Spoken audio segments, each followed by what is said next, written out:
I think we're live. How's everybody going? I gotta check the app, make sure I'm live on the right page, because you never know. We Banjo Three and the Scahel is live, yes. How's everybody doing? We'll let a few people catch on before I start talking nonsense. All right. I should probably just play some music.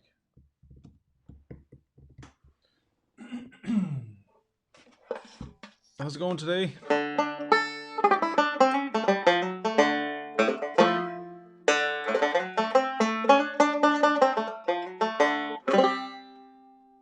All right. I have to do a little bit of adjustment on this, and hopefully the levels are okay. Hey, Larry. Hey, Ed. It's a gorgeous day in Galway. Again, it hasn't rained properly in months, which I'm very happy about, except I want to go fishing. And for fishing, I need rain.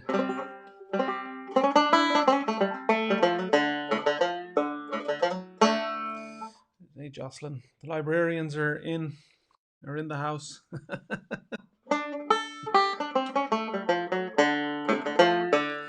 So I have a really great interview today with Mike Hanrahan from Stockton's Wing.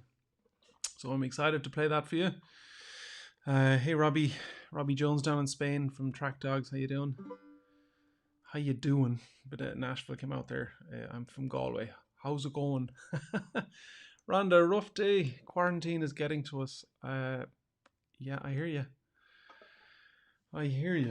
It's started to take on a little bit of an unreal quality. But we're doing okay. I think. I said today that I would do a tour of my banjo collection. Rose Oakley from Shannairn, how you doing? So I'm going to start with this is my Clarine Elite.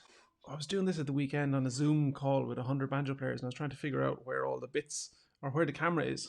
And it's really hard because everything is the right way around, because it's not like a mirror. So anyway, this is a Clarine Elite banjo. I bought it in the year 2000, 20 years ago. The year that I brought out my first album, which I meant to grab a cover of that to show to you, because that 24-year-old self doesn't look much like me. It was an album called Pick It Up. And so I got this banjo the same year. So this was my road banjo for many, many years. When I started playing with We Banjo Three, I took the back off it for lightness and put on a board instead. And then somebody pointed out on the Zoom conference during the week, Quinn Thomas in Chicago said, "Enda, what's the hook on your banjo?" And so I had a real MacGyver moment. This is a picture hook from a hardware store, and I might have taken off the other one. I need to take that one off because I don't need it anymore. But I used to play with a strap that I had to take the banjo off really quickly and move on to the next banjo or mandolin, because I used to play a load of different instruments. And the fastest way I could do it was to put picture hooks on the banjo, and I had loops at the end of the strap so I could whip it on and off. And I no longer need to have the strap on it. I just need to get a pair of snips and take it off. So this is an Irish tenor banjo. It's tuned like a fiddle, EADG or EADA as I tune it. I don't know how many. I'm going to drag that comment in. Why not? How about a little happen chance hornpipe? Okay.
absolutely amazed that I remember that. It's a good thing it's an incredibly simple tune that I wrote myself in my head. But I literally haven't played that in 20 years. So there's going to be a little bit of bending over and stuff involved to get all of the bits and pieces. I have 1, 2, 3, 4, 5, 7 different things. So that was, I got that in the year 2000. That's a Clarine Elite. Some of you may have seen Tom Cusson here a few years ago. A lovely fla style, says Martin Howley. Yes, I'm famous. My 10-year, what's this one?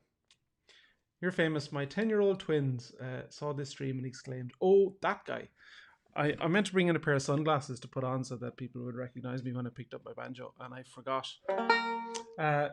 This banjo is an Epiphone recording A. Oh, look this nonsense. I got this banjo when I was 11 years old from Tom Cusson, and I've had it ever since. It was my first real banjo. It's not in great shape. It's old. This would be kind of 1920s kind of stuff. I'm not a banjo anorak. I've got to say that. There's lots of people will like know the month and the year and everything about their banjos. I'm not. I'm not. I never was. Unfortunately. So the tuners on this are the original tuning heads, and they're old, and so it's really difficult to keep in tune. And it's an incredibly loud banjo. I should probably put it on this knee and keep it away from the microphone. But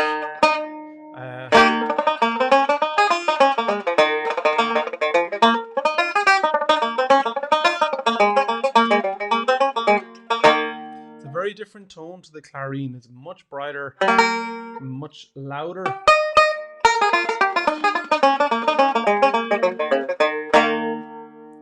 Probably needs a bit of love at this stage and a little bit of playing and definitely new strings.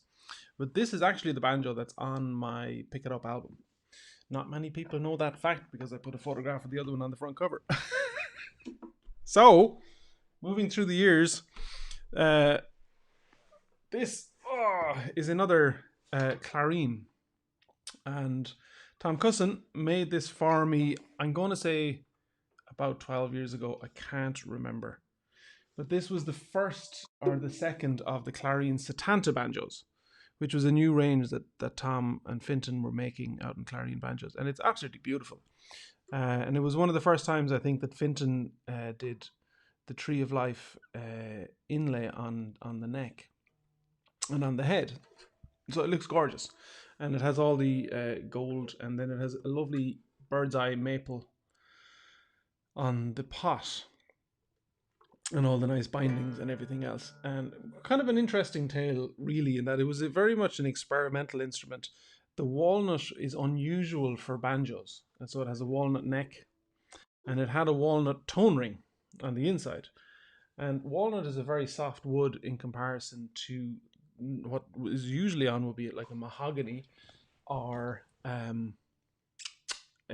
bird's eye maple. And bird's eye maple is a very, very hard wood, and so it resonates much, much better than the walnut. So this was always an incredibly difficult banjo to play, and myself and Tom spent a long time trying to figure out what that was about.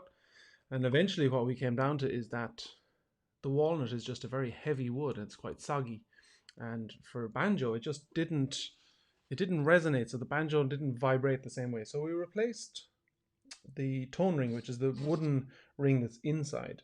We took out the walnut and we put in a bird's eye maple, and it sounded much better even just by doing that. So I wanted it to sound different to my other banjo, so I put a kind of a fairly dense a skin head, or it's probably a what's the word I'm looking for? Synthetic skin head on it, but it really dampens the tone. It makes it much, much warmer than the other two banjos.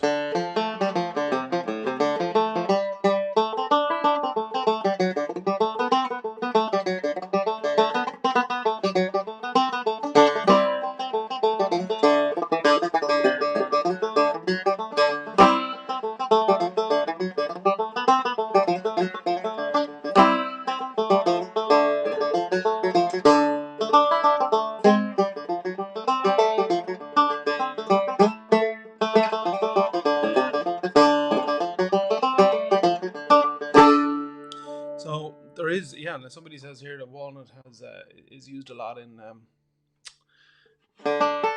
Nope, that's the wrong one. But that's a good one too. Hey, Robbie. Walnut is used a lot in old time banjos, which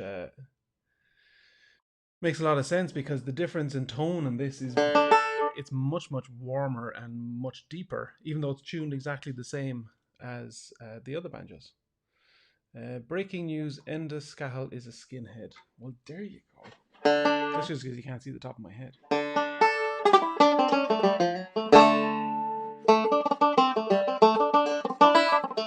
I'll let you in a little secret. I don't know if Matthew's watching, but I had to I had to change the strings on this today because in a fit of quarantined rage, as 10-year-olds are perfectly entitled to do, he came in the other day and decided to put all my banjos out of tune, probably because I wouldn't let him play video games or something, and he broke one of the strings on this and then came in and looked very guilty and told me what had happened, and then I had to go and retune everything.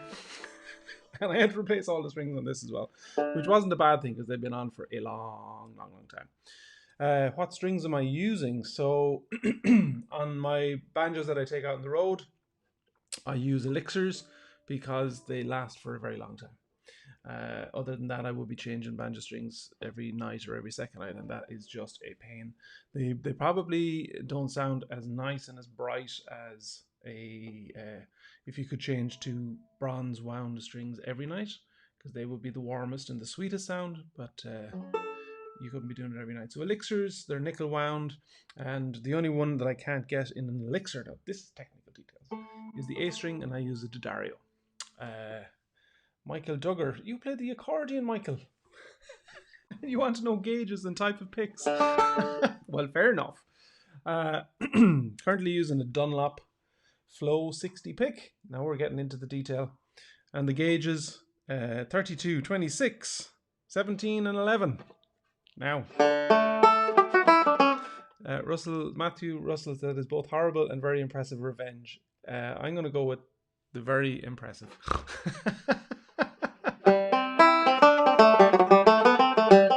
Michael Duggar played banjo for 25 years and then had sense and played the accordion.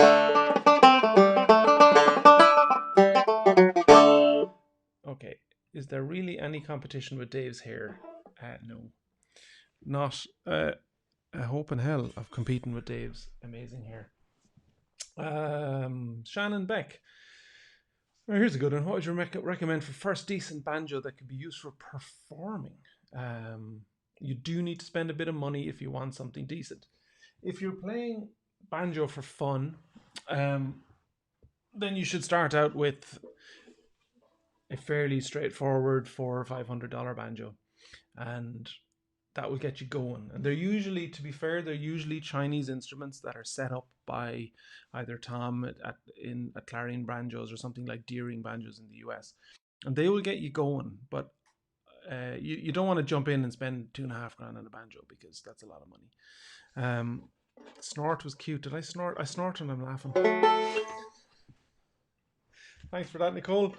Now this banjo is brand new and it's made by Neckville Banjos in Minnesota.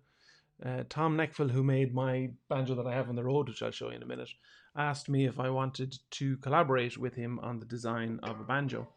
So what's unusual about this banjo is that there's no metal or very little metal in it. The other banjos, like the walnut one, weighs about 8 million pounds. It is ridiculously heavy. The Clarion is quite heavy. And the reason it's heavy is that there's a lot of metal in it. This one is composite and wood, and so it weighs almost nothing. Now this is brand new. It looks like a Neckville, Robbie, because it is a Neckville, and it hasn't been played much.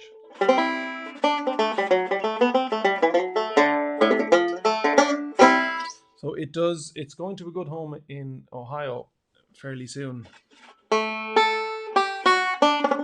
and it'll get a lot of play in there, which is good. And every instrument needs to be played. I love that my green screen is making the inlay disappear. How awesome is that? I got a hole in my banjo.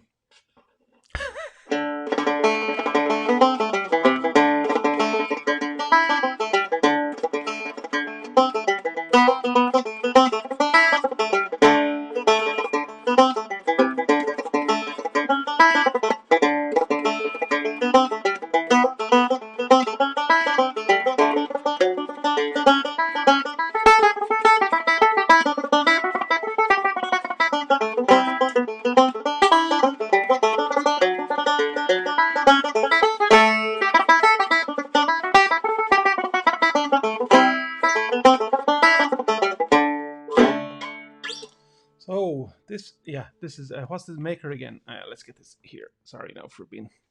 So that's Neckville, Nechville, and Tom is in Minnesota, in Minneapolis. That's thanks Kelly. Kelly's straight in there.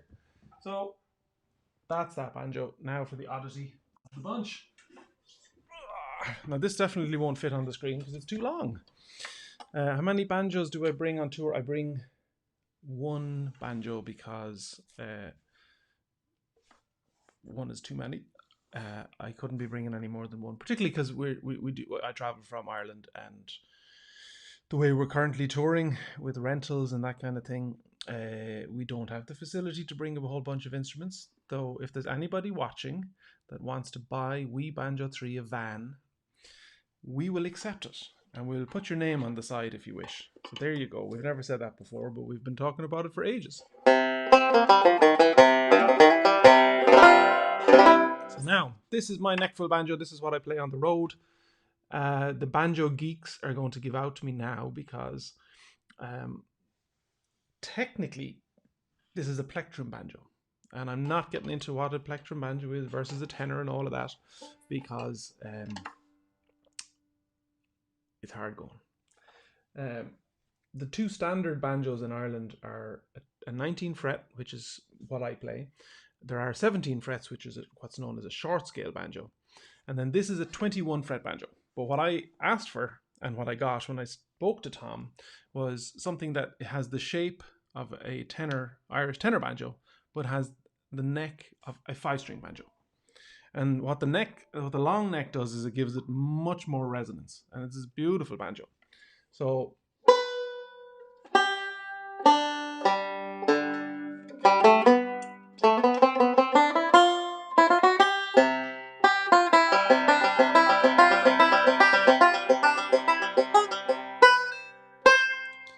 I hope that the resonance is coming across. Irish banjos, the 19 frets, are quite short in the resonance. They don't ring out very much. And what I wanted, because what We Banjo Three was doing was becoming very song oriented.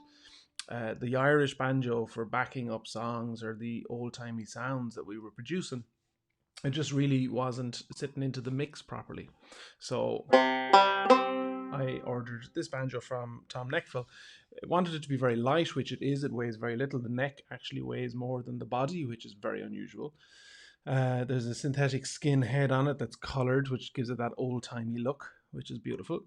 And the one thing I wanted, which was funny, is I really didn't want a gold-plated banjo with diamond inlays and mother of toilet seat and all that stuff, because it's a real thing with banjos is to make loads of bling and loads of and I was so sick of seeing banjo after banjo that was plated in nickel and plated in gold, and it was like, how many sparkly things can we put onto it?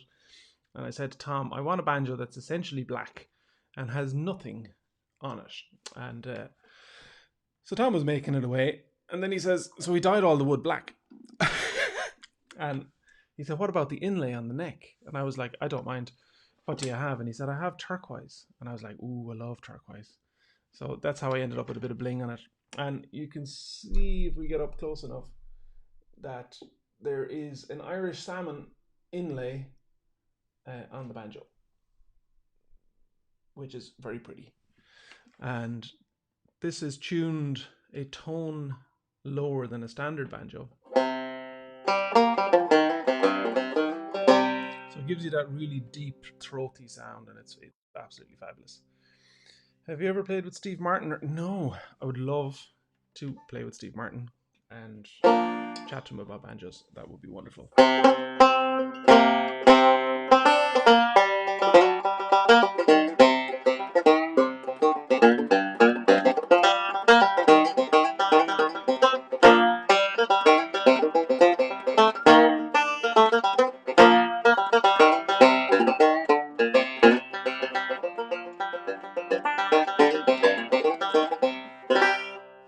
So there's a lovely deep growl to this, and for that kind of old timey.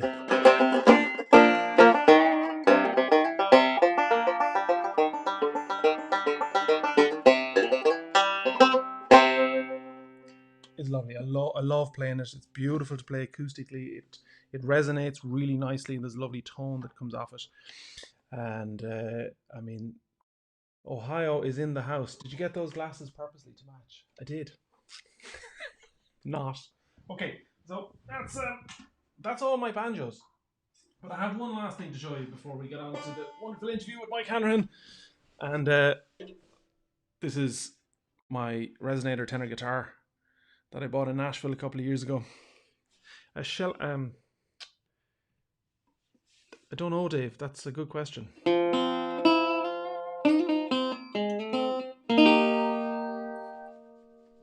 What a shellac head, for those people who are wondering what that is that on the banjo heads, what some makers do is they put a varnish finish on the inside of the head, and it gives it the color. And it also dampens the head so that you get some of that lovely deeper tone. It kind of takes that pingy sound out of it. JT Long is wondering, wins on your new album, is it 1 or 2 banjos? It is 2, because Martin Howley is a fantastic banjo player and has won many more All-Ireland championships than me, because he knew how to play for the All-Ireland to win it, whereas I was an idiot and I kept getting disqualified.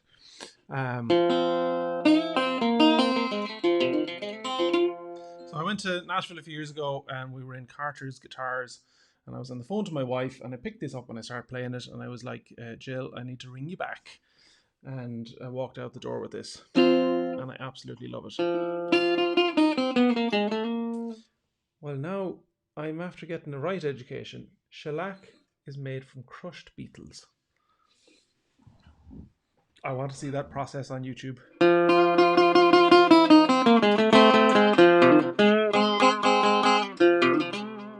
This is when I'm really feeling the blues. So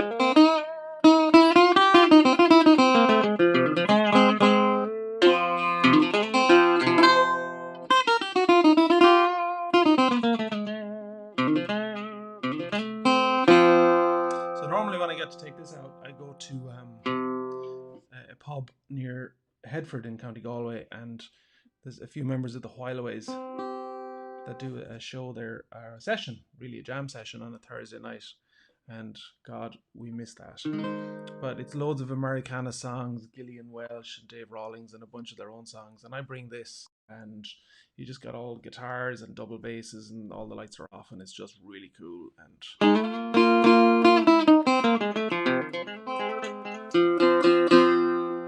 there's times like this I wish I could sing and I'd burst into something mad.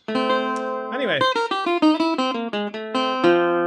the name of the shop in Nashville is called Carter's Vintage Guitars.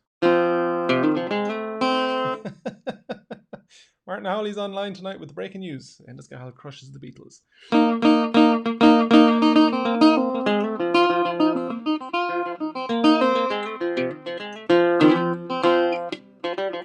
Yes, Gail has a good point here. We need some new merch so we can continue to support you. We are in the process of getting some new t-shirts made and designed. So there will be more updates on that. I did feel like I had something to say and now I can't remember it. But anyway, here we are. Okay, so during the week I got to talk to Mike Hanrahan. Mike is a songwriter, a singer, guitar player, a chef, and now a published author. I played with Mike for a couple of years when the band Stockton's Wing had a get-together many years after they had broken up, and it was an incredible experience. They were a hugely influential band in the 80s in Ireland, the 70s and the 80s, and they were absolutely brilliant. And me and Mike had a great chat. Literally could have talked to him for hours because, you know, just one of those musicians that has such a huge career that spans such a length of time and so many different artists and so many stories that we could have gone on for hours, but we didn't, sadly. But here is the interview with Mike Hanrahan, and I'll be online here the whole time chatting with you on the text and comments, so I really hope you enjoy this. So I'm live in Galway with Mike Hanrahan.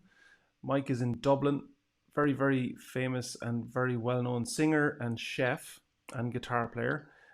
Probably best known for his work with Ronnie Drew and with Stockton's Wing, and most recently with Leslie Dowdall. If I'm pronouncing that correctly, that didn't sound very good. Uh, did I cover everything there, Mike? And Eleanor Shanley. And Eleanor Shanley. And what was the Tumbleweed album? Tumblewoods? Tumbleweed was the first band I was ever in. Well, no, first professional band I was in with Maura O'Connell.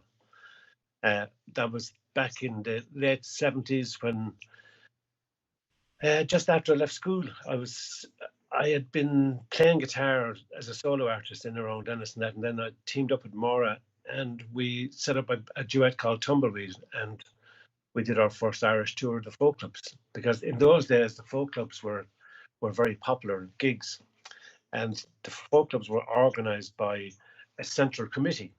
And Joe Galligan he was a guy in Clare. He had a folk club in Crusheen. So every year they met 3 or 4 times a year to organise gigs. So whatever artist was on tour, if they came in from England or America, they could sneak their way around the country one night after another, and they all looked after each other. Now, Joe always used to say that the meetings were more like they'd have the tours organised in 5 minutes and then they're going on the tear, all the folk club organisers. But it was a really interesting way they did it. Everyone supported the live music. There was Ken Horn down in Clonmel. There was a folk club in Carrigan-Shannon. They were all over the country and just organised. So it meant that you had no night off on your tour, and your trips were really easy trips, because you were going from, like, you go from Clare to Limerick to Galway. It was The, great. the folk club scene was famous at that time, but has it died out? Oh, I don't know if there's a folk club scene at all now. There's a few clubs. I think there's one in 6 Mile Bridge I know of. I'd say there's a few. I think what's happening now is there's little venues around the country, little churches, and there's little rooms at backs of bars run by people who really love music. And myself and Eleanor have certainly covered quite a lot of them. And that's very healthy, because it's like the local community are still coming to the gigs. So it fit maybe 200 people. And because the gigs are kind of rare enough, they might only run 2 gigs a month. Um, Everybody comes and supports. So it's a lovely circuit, gorgeous Mm. circuit. Great for someone who just wants to sing songs and play and have a chat and interact with the audience. And there's no noise. Yeah. And so that was your starting point, was folk clubs. And what was it Yeah, like then to jump into Stockton's Wing, which had established itself at that stage, and then you came in as a singer with incredible songs, and it skyrocketed. I mean, such a hugely influential band that still has a footprint in Irish music.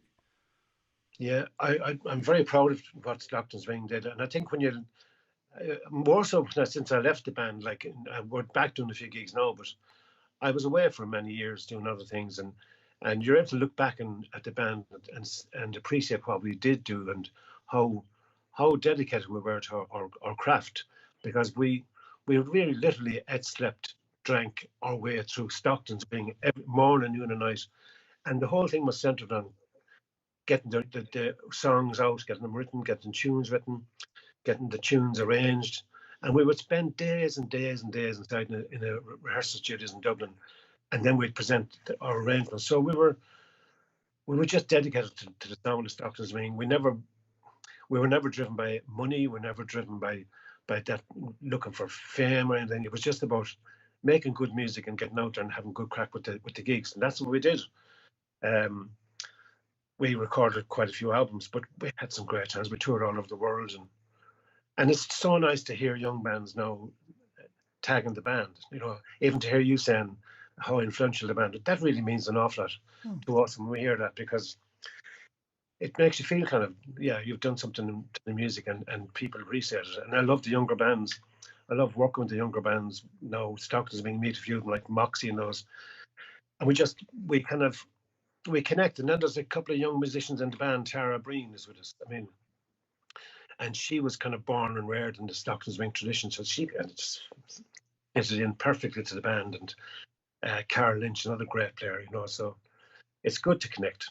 Yeah, you see, Stockton's Wing comes up all of the time in my world because anytime I'm asked about banjo and the history of the banjo in Ireland, and it's a very unusual instrument in that the proponents of banjo at the very early days weren't in traditional music per se. Mm. And so Kieran, your brother, is always mentioned.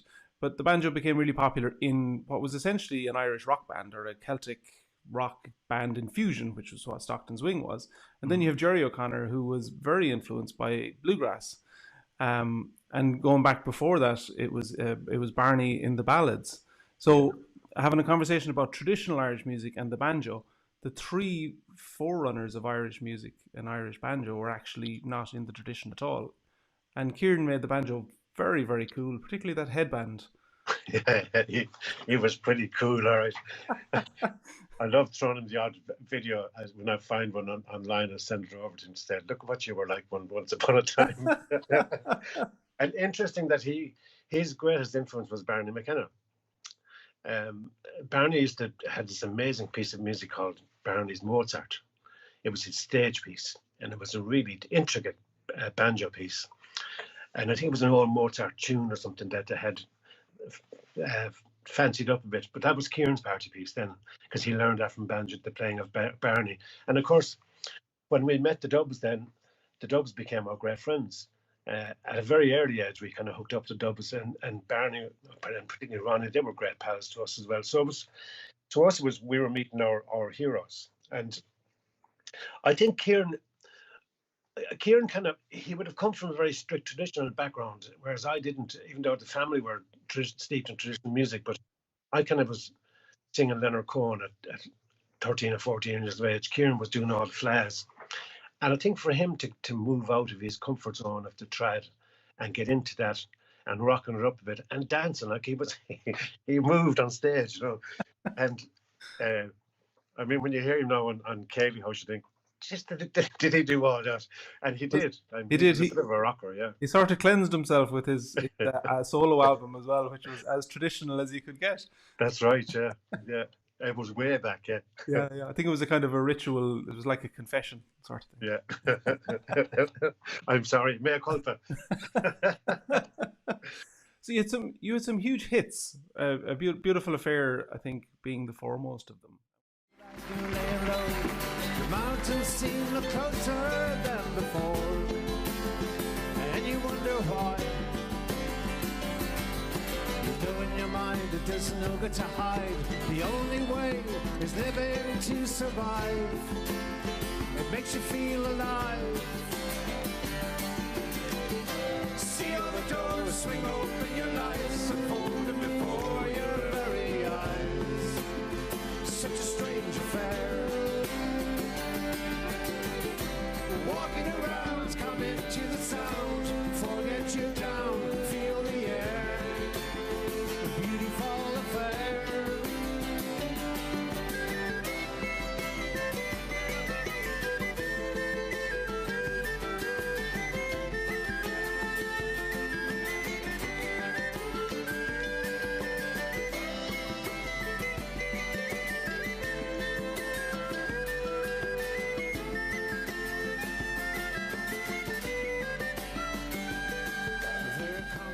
Yeah, it was great. We were very lucky. I only write kind of pop ballads and songs, and so I never sang trad songs. And so for me, having a band to sing my songs was really great, and they took on all the songs. But what the catalyst was, Peter Curtis produced the albums at that time, and Peter was very innovative in his thinking. He was very forward looking in where he saw the music going, and he found in us a vehicle, but he also found in us a bunch of guys who were willing to go anywhere that was for the good of the music. And PJ was an honest producer. He had an honesty about his music. So we gelled together in the studio and we created this sound. And then the next stage was we found Radio 2, RT Radio, FM, were just coming on the scene, and they supported us. So, and you know yourself, it's all about getting the airplay, getting the music out there. And as the guys in RT used to say, you keep producing the hits and the songs, and we'll keep playing them, you know. And once we think they're good for our audience, and they really jumped on Stockton's Wing. So it was like for us those few years, I suppose from 1980 to 84 were just perfect years where we met up with a lot of people, creative people, and it worked. Yeah, and you did some huge gigs, stadium gigs, and I know James Brown was in the mix at one stage as well. Like, what was the biggest show that you ever did? Well, all the festivals were huge. The biggest gig for us personally was Sammy Davis Jr. I think in Lansdowne Road. We did a private party with Sammy Davis. He was over with Frank Sinatra and Liza Minnelli doing the ultimate event, it was called, and they were doing 2 nights in the old Lansdowne Road. And there was a private party the night before, and we were invited to play. And so was Brendan Grace. Brendan was invited, and Brendan went down then because Sinatra. He just basically flagged Sinatra during his entire. He used to call Sinatra. He kept just call. He used to call Sinatra Perry Como. That's in his crack. He was referring to Perry all the time. It was so funny, but Sinatra fell in love with him, and Brendan ended up moving out to America on the strength of that gig, and he built a whole career in America on it.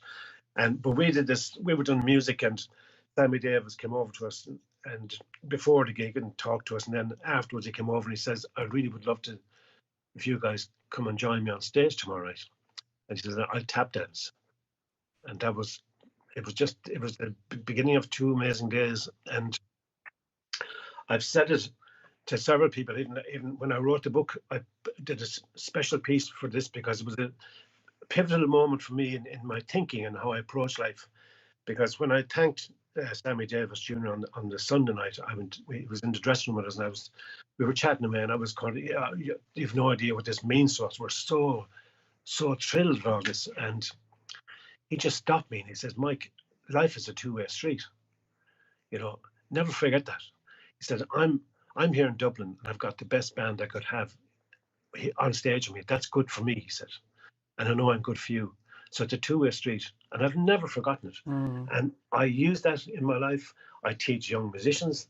This is what it's all about. In life, it's helping each other out. So I guess that's a very long-winded answer to your question. That was probably my favorite of all of them, of the big gigs. Yeah. And so why or how did the Wing end up winding up then? I mean, when you think of the success, it's something that could have rolled on and on. I don't think I could. I think you have well, for me, I had 94. We did an album in 1990 called The Crooked Rose, which is more of an acoustic based album produced by Bill Whelan, and I loved that album. And it was a great vehicle for my songs. At that stage, I was heavily into writing songs, and I was delighted with that album. And then we were just doing the same circuits all the time, and I was getting tired. I personally was getting tired. The gigs were getting later, and I needed to move on. And then I had a whole bunch of new songs written that I just didn't see them as Stockton's Wing songs, and I wanted to go and explore a solo career. And I was offered a deal in Germany by a record company, and that was my move. And it was time for me. The lads kept going for a few more years, but I think they too had petered out for them as well. And I just think we had our day. We had maybe 8 really amazing years. And now, since we're back together again doing a few gigs, we're enjoying it more than ever because there's no pressure. We don't want to take over any world anymore. You know, we want to make the one we're living in a really nice place to live in, and we want to enjoy our gigs, and we get a chance. Morris comes back sometimes for a few gigs. Cooney has played with us a few times, so it's a really where we've come now is much nicer. Yeah, I mean, I got to experience the fervor which I hadn't anticipated, and I think it was it 19. No, what year was that? That we 2000. 2009. Is that when we played in Ennis? Is that right? We played Ennis, yeah, and you played with us in Scotland as well. Yeah. The first one in Ennis, and there was two. There was one, and then there was one the following year. But the first night in Ennis was insane. I've never experienced anything like it. Oh, the home gigs are amazing. There was that big comeback gig, and you know, I had learnt the entire set. I was in the seat of my pants. From my own point of view, I was thinking, my God, I'm sitting in here instead of Kieran Hanrahan, and it was a huge deal. but the intensity in the room was insane. I've never experienced anything like it, and I'll never forget it. I didn't sleep for about 2 nights afterwards. Just with the adrenaline was so high. It was It was incredible. huge. Yeah. It was great. The Ennis gigs are always great. But I think now the gigs that we do, the people who are coming to hear us are the people who's come to hear us years ago, and they're bringing their kids and sometimes their grandchildren. I like when we used to play on back in the 80s. I mean, there was a gig every night of the week, and you were playing to 2,000 people every night. Like that's how big it was back then. And we toured in UK, we toured America. Lots of them we were spending maybe 6 to 8 weeks at a time in America touring. So there was a lot of people who tuned into the Wing, and now when they get a chance, it's a kind of a nostalgia vibe for them as well. And there's a lovely connection in at the Wing gigs, and particularly in Ennis, because we have been really blessed with always an amazing home audience. They've supported us, they're proud of us. I just love the Ennis gigs. They're so good. I'm fascinated with the concept of touring in the US pre-internet, pre-Google Maps, without being able to book a hotel online a half an hour before arriving. I mean, it just boggles the mind how, because it's such a huge country, how you get from A to B without getting completely lost. What was that? Was that crazy? What was that like? It was wild, with a great agent called Herschel Freeman. He was in Raleigh in North Carolina, and he was an amazing agent. And he worked really hard for us. And but you used to buy these books of flight tickets, and like they were actually called. It's not really kosher now in these days, but they were called Flight or You Die tickets. That's what they were known as. And you get a book. It was like a book of a book of raffle tickets, and it was you picked out Northwest Orient, were the crowd we used, and I think that their hub was in Georgia. So wherever you flew in America, you had to fly through the hub. That was the deal. You get really cheap flights, but the deal was you had to go through. That was the pain. So I mean, sometimes I used to say sometimes if you were going from New York to Boston, you might have to fly to Georgia first to get back up. And that's how it was done. And we built. There was a great circuit of a theatre circuit there, and you know that yourself is still there. The theatre circus was a gorgeous circuit, and that's what Herschel had clued into. And then the bluegrass festivals, some of the Irish festivals. We played the first, maybe the second or third Milwaukee. We played that a few times. It was great. And then we had Tommy McGann, our mate from Doolin. Tommy had a pub in Doolin, and Tommy was a crazy lunatic, wonderful, gorgeous, brilliant friend and man, amazing guy. And he moved to Boston. He set up a pub in Boston, and then he brought us out. And then he had a place in Cape Cod, so he was kind of our agent. And Tommy was such a lovely. He died very young. He died when he went home a few years ago, maybe 10 years ago now, 15 years ago, in a car accident. But Tommy would collect us at Logan Airport, and one day it might be just a pickup truck, and with room for 2 or 3 in the front, and all the rest of it with the instruments in the back, and then driving down out from Logan out to Cape Cod, and then another he could arrive with a limousine. It was so we got by, and we made loads of friends, and well, I loved to tour in America, and we toured. Geez, we did most of the states, and we used to do Canada as well. The Edmonton and Calgary folk festivals and all that. So yeah, we loved it. Loved it. I loved working over there. Yeah, we love it. It's a great country to tour. Yeah. Can't wait to get back. So that the Stockton's Wing finished up for you. You went solo for a while, but then you started to tour with Ronnie Drew. Yeah, well, I did that in 2006. I was with Finbar Fury for a while, and I really enjoyed that. Working with Finbar was such a joy, because he's such a professional man on stage and performer. So I enjoyed playing guitar with him. And then Ronnie, I've been friends with Ronnie for so many years, like personal friends. And he rang me. He said he had this one-man show he was working on. Would I come out and have a listen? And he's he said, I might need a guitar player. Do you know anybody who's looking for a gig? And I said, as it happens, I do.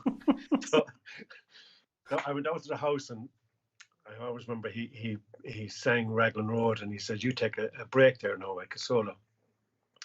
And I was just a rhythm guitar player. I never took breaks. It's a different technique. I had no idea how to do it. And of course, my fingers were tongue-tied and twisted, and they were hitting everything except the notes that were in the chords we were playing at the time. And it was a disaster. And I knew by looking at him, I looked over and he was kind of, oh, yeah, what's going on here, you know? And I just said to him, give me a few days, Ronnie, and I'll get this together because I really want to do it. So he said, fair enough. And I was always slagging for years afterwards that he made me a great guitar player, because he did. He set himself such a high standard of performance. And I knew that if it was just the two of us on stage, I had to improve my playing. So I spent literally 5-6 hours a day training, teaching, learning how to be a voice on the stage, because it was only two of us. And we had 10 amazing years together, really gorgeous years. And we toured everywhere. We were a recorder. I produced a few albums for him. And then in the middle of it, we met Eleanor Shanley. And the two of them produced this amazing, iconic single called A Couple of More Years, a song by a man from the guy who wrote Sylvia's Mother. That Sylvia's Mother said, I forget what they were called. And he wrote this amazing song called A Couple of More Years about an old man talking to a young girl. And it was ideal, and it was a huge hit. So that guaranteed us a good few tours in Ireland and in the UK. But yeah, I loved working with Ronnie. He became my closest friend ever in the business. And I often say, when I talk about him, and I talk about him a lot at my gigs, particularly at my book gigs, and I say he was my dad, he was my brother, and he was my son, all in one go. And it was vice versa, because we just connected. There isn't a week goes by. Well, since I did this show online, and I always talk about him. He's with me all the time. He's even behind me on the wall. I never can see him there. Yeah. He's there with me. I was on my shoulder all the time. Himself and my real dad. They're always there with me at all the gigs. Yeah, so Ronnie was an incredible performer. Yeah, because he's the defining voice of Irish song. In a lot of ways. Yeah, I think his voice is great. And when I started gigging the first, we did Andrews Lane in Dublin. I think we did about a 10-week run or something. It was phenomenal, like, for the show. And Ronnie used to always introduce the show, saying, especially on radio, he'd say, I'm doing a one-man show with Mike Hanrahan. And like he was always so inclusive, always inclusive. He never let anything go by. If we were doing the Late Late Show and Pat Kenny was introduced. Now we've Ronnie Drew. Ronnie said, we have Mike Hanrahan as well. He used to always. But I remember the early nights in Andrews Lane, and we'd be doing. He'd be singing McAlpine's Fusiliers. He'd be doing the opening. It was in the air, and I'd close my eyes and I'd be drifted right back to my own house, because we were reared in their music, and I'd be back there as a kid listening to the Dubliners and then you kind of open your eyes and say, wow, and I'm here beside him. That's how much it meant to me as an artist, as a musician, was to be here, and then to know how he performed and how he dedicated his life to the gig. Right up to the last gig, when even we did a gig in Dublin. Second last gig was on Paddy's Day in Dublin, and even after that, he was talking about changing things, even though he was really ill at that time. So he was constantly moving and trying to make it better for the audience. Powerful man.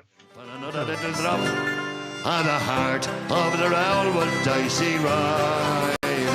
Down with the poor old Dicey Riley, she has taken to the shop. Poor old Dicey Riley, she will never give it up.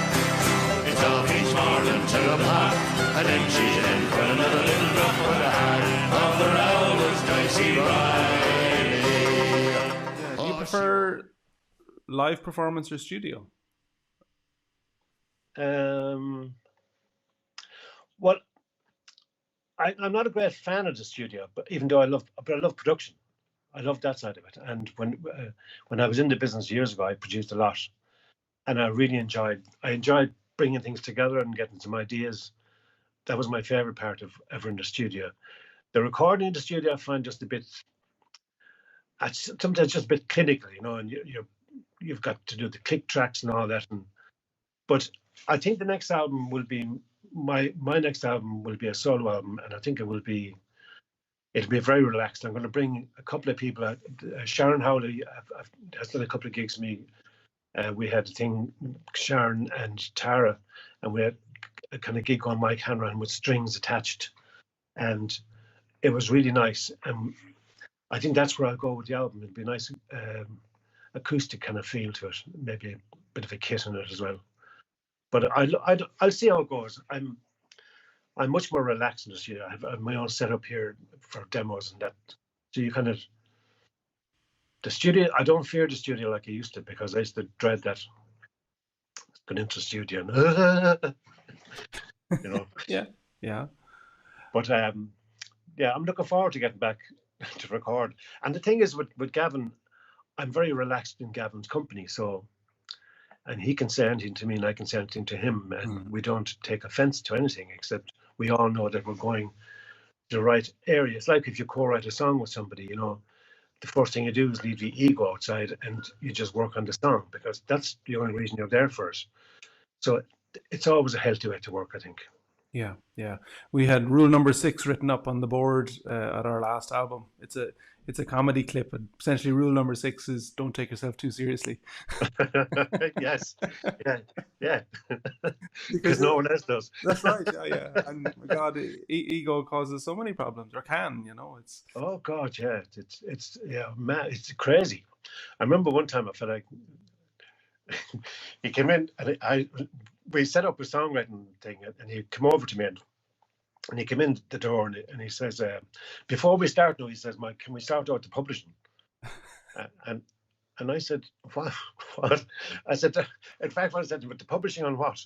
And he says, on the song we're going to write. But there's no song there. I said, why would you be bothering yourself thinking about publishing when we've nothing written yet? And basically, what he just killed the whole vibe. Yeah. Yeah. Because you don't think about money at all. That's not why you write. I started on, I just write because I love writing. So I said, best thing we're doing, we'll have a cup of tea and you can go home then. So, I never saw him again. Now, a ham-fisted segue, speaking about making cups of tea, you wrote a book, brought it out at the end of last year. So tell us a little bit about that. It was the nicest thing I've ever done in my life.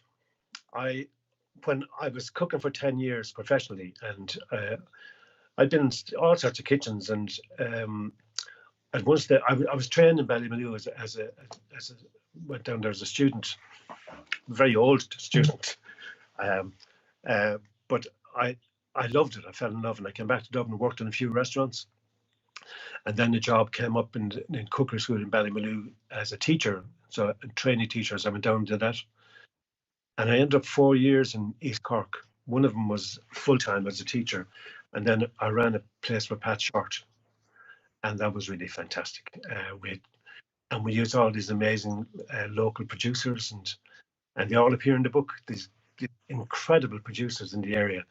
And I was trained organic. So that's what we wanted to have, a destination place for good food and good music.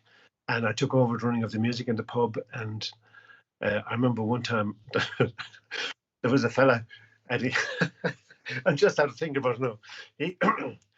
He was doing this gig, and I thought there was something very queer about what's going on the stage, because he had keyboards and he had guitars and he had microphones and this huge sound.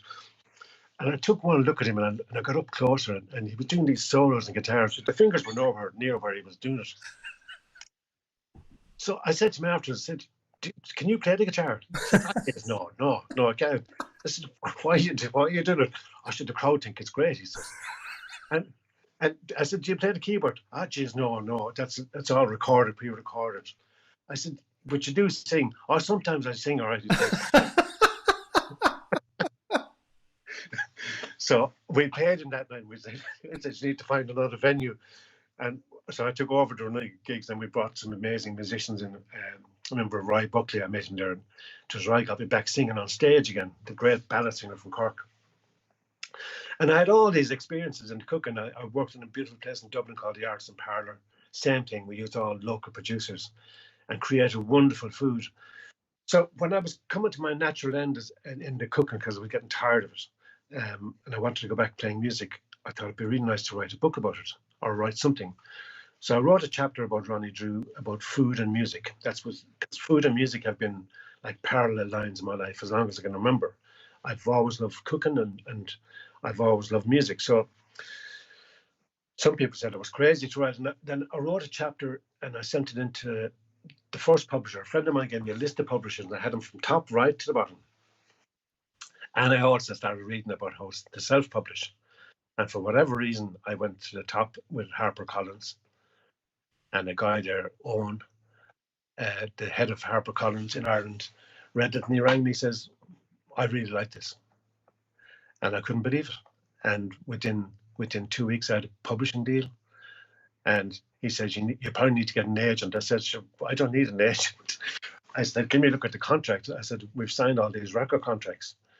So we did it as a friendly handshake, and we signed the contract, and I went away and started writing, and they gave me an advance, which meant I spent hours every day. I'd get up at 4 a.m. and write all day long, and research and go back, and then I met all the people in my life I met that I wanted to write about, and the book was released, and I was so delighted. We had I didn't want any photographs of food in it, because there's a good few recipes, but there's great stories about the people I've met.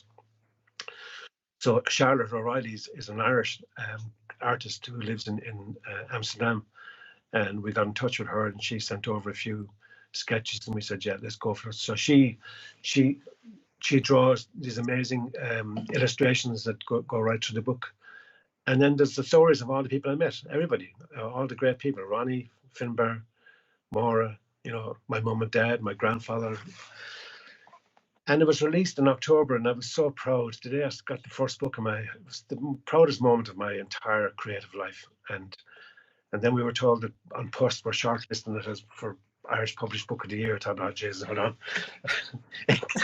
So it has been really a beautiful, beautiful journey. Like, really, I couldn't say enough about what it has meant to me. And is there a second book in you?